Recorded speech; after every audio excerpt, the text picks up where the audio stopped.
Okay, so in chapter 2, we look at the second order differential equation.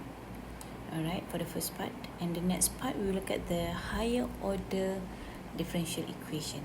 Okay, which is more than second order, third order and fourth order. Okay, so before we go to the second order differential equation and the higher order differential equation, we want to look at the basic definition, classification and terminologies for this second order. Alright, so now for this chapter we will deal with linear differential equation only. Okay, let's look at the general form of the linear differential equation. Okay, we have looked at it before. Okay, so where suppose the coefficient, alright, coefficient must in term of independent variable. Okay, and the degree, that is the first rule lah for linear equation. Okay, the coefficient in term of independent variable. Okay, and the second one is another rule is the order, the degree of the derivative and y must equal 1. Okay, the degree must equal to 1. Okay, alright, and okay, alright, so now that is the linear differential equation. How we want to recognize? We need to look at the coefficient and also we need to look at the degree. Alright, okay, so variable and constant coefficient. Okay, so what is variable coefficient and what is constant coefficient? Okay, so variable coefficient means the coefficient is in term of the variable, either x, t, or z, or any.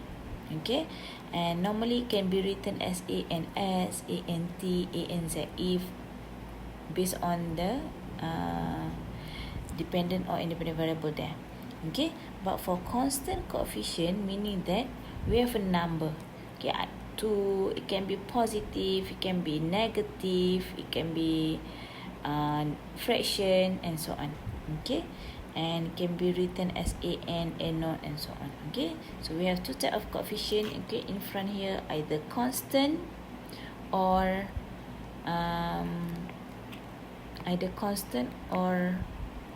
variable coefficient. Okay, this is the coefficient. Okay, so next one. What is non-homogeneous and homogeneous equation? Okay, let's say we have the differential equation. Okay, so let's say we have d squared y dx squared minus 4y equal to fx here. Okay, so if the d squared y dx squared minus 4x is equal to 0, then we can classify this equation as homogeneous equation.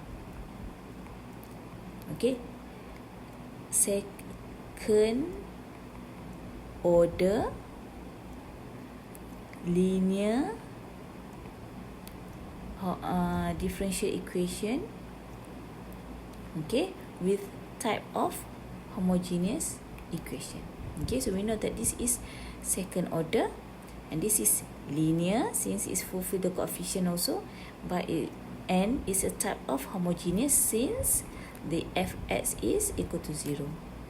But for non-homogeneous, for the second order linear and non-homogeneous equation means we have it's not equal to 0. So for example, it will be d squared y dx squared minus 4x. It could be for example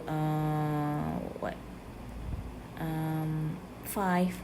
Okay, so the fx is not equal to 0.